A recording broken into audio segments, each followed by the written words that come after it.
আসসালামু আলাইকুম প্রিয় দর্শক, অন্য মঞ্চের আলাপচারিতায় আপনাদের সকলকে স্বাগত জানাই। এখনকার আলোচনা তারেক রহমানের দেশে ফেরা নিয়ে।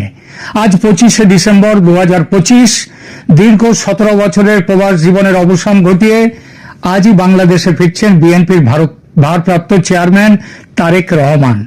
একজন নেতার এমন ইউটার্ন বা হুট করে ফিরে আসার সিদ্ধান্তটি যতটা না আবেগপ্রসূত, তার চেয়েও বেশি রাজনৈতিক ও কৌশলগত বলে মনে করছেন বিশ্লেষকরা।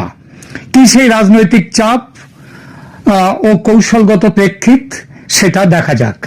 সারা পৃথিবীর রাজনৈতিক বিশ্লেষকদের একটা বড় অংশ বলছে তারেক রহমানের দেশে প্রত্যাবর্তনের মূলে আছে ভারতীয় কূটনৈতিক চাপ এবং দক্ষিণ এশিয়ার ভূ রাজনৈতিক বাস্তবতা, যার জন্য আপাত অপ্রত্যাশিত মনে হলেও এই রাজনৈতিক গতিপথ পরিবর্তন বা তারেক রহমানের আচরণের যে পরিবর্তন দেখা যাচ্ছে, এটা অস্বাভাবিক নয়, বরং এটি দক্ষিণ এশিয়ার একটি প্রকৃত ভূ রাজনৈতিক গল্প বলছে। ভূ রাজনৈতিক পথ সেটা খুলে ধরছে। আবার বেশ কিছু বিশ্লেষক বলছেন ভারত একা নয়, তারেকের দেশে ফেরার পেছনে কাজ করছে আমেরিকার স্বার্থ রক্ষার বিষয়টিও। ভারত ও আমেরিকা যৌথ সহমতিতে তারেকের ফেরার ব্যবস্থা করেছে, এমনও বলছেন অনেকে। 6 অক্টোবর 2025-এ তারেক বিবিসি বাংলাকে বলেছিলেন যে তিনি দেশে ফিরছেন। তখন সেটা ছিল একটা সাধারণ ঘোষণা, একটা স্টেটমেন্ট, কিন্তু তিনি ফেরেননি।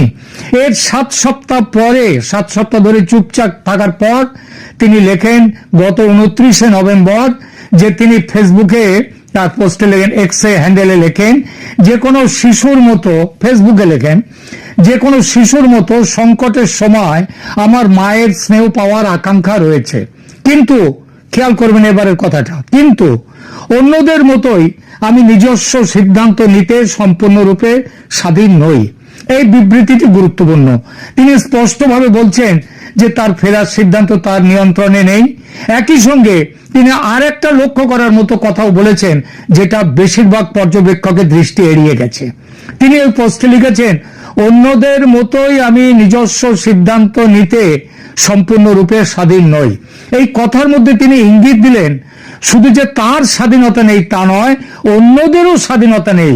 এই অন্যরা নিশ্চিতভাবেই বাংলাদেশের রাজনীতির সঙ্গেই আছেন, তাই তারেক বলেছেন ওই কথাটা।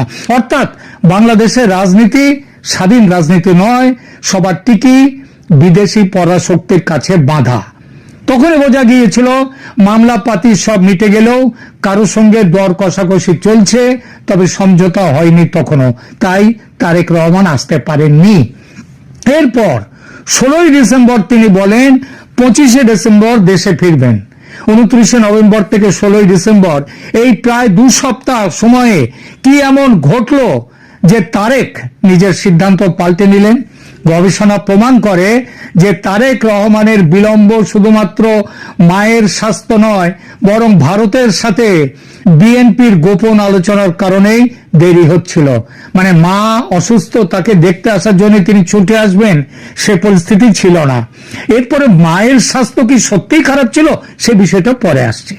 24শে ডিসেম্বর প্রকাশিত একটি বিশ্লেষণ, এই বিশ্লেষণটা হচ্ছে যে মানি কন্ট্রোল বলে যে পত্রিকা, যে বড় সংবাদ মাধ্যম মানি কন্ট্রোল, বিশ্বব্যাপী তার নাম আছে, সেই মানি কন্ট্রোলে সেখানে 24শে ডিসেম্বর প্রকাশিত একটি বিশ্লেষণ স্পষ্ট লিখল, ভারত সরকারের সাথে একাধিক রাউন্ডের গোপন আলোচনা শেষ না হতে তারেক রহমানের লন্ডন থেকে ফেরার বিলম্ব ঘটছিল।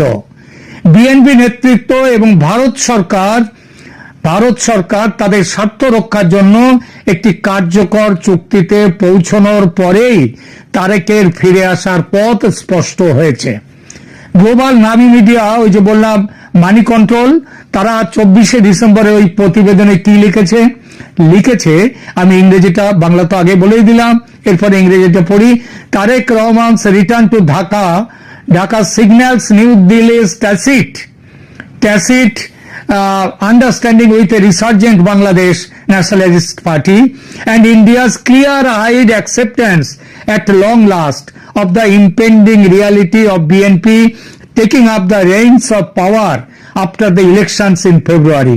এর একদম এই কথাগুলোর বাংলা অর্থ হলো তারেক রহমানের ঢাকায় প্রত্যাবর্তন একটু পুনরুজ্জীবিত বাংলাদেশ জাতীয়তাবাদী দলের সাথে নয়াদিল্লির অলিখিত বোঝাপড়া এবং ফেব্রুয়ারির নির্বাচনের পর বিএনপির ক্ষমতা গ্রহণের অবশ্যম্ভাবী বাস্তবতাকে ভারতের পক্ষ থেকে অবশেষে স্পষ্টভাবে মেনে নেয়ার ইঙ্গিত দেয়।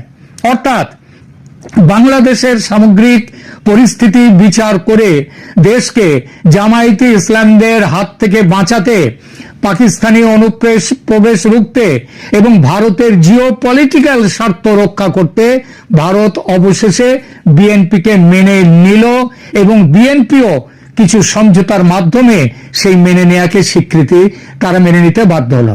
তবে এই মেনে নেওয়ার শর্ত সাপেক্ষে সমঝোতার পর খবরে প্রকাশ দীর্ঘ আলোচনার শেষে হয়েছে সমঝোতা।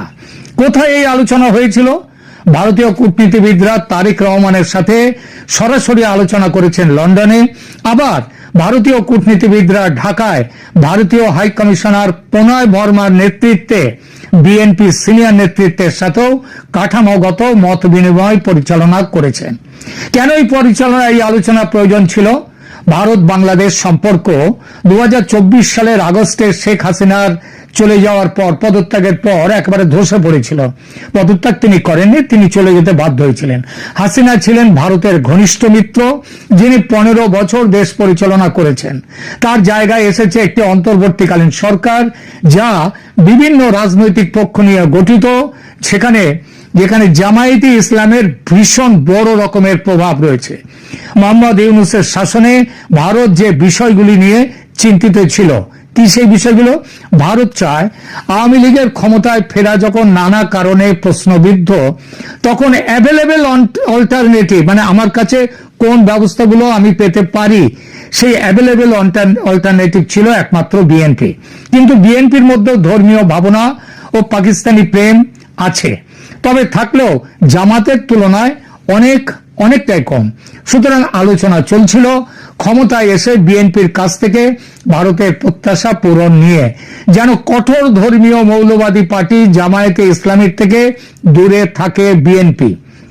জামায়াত একই সঙ্গে তীব্র পাকিস্তানপন্থী দল এবং সেই দল যেন ছলে বলে কৌশলে ক্ষমতায় না আসতে পারে, বিএনপিকে সমর্থন দিয়ে সেটা নিশ্চিত করা।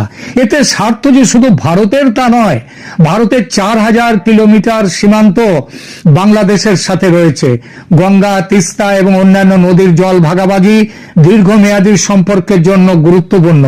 গঙ্গা জল বন্টন চুক্তির মেয়াদ শেষ হচ্ছে আগামী বছরের গোড়ার দিকে। সেই চুক্তির নবীকরণ বাংলাদেশের পক্ষে অত্যন্ত গুরুত্বপূর্ণ, সে বুঝলাম। কিন্তু এই যে সমঝোতা হলো, এই জন্য এত দীর্ঘ অপেক্ষা কেন? আগেই তো করে নেওয়া যেত। এর বড় কারণ সবকিছুর একটা সময় থাকে। জুলাই অভ্যুত্থানের থিতিয়ে যাওয়ার অপেক্ষা ছিল, একটা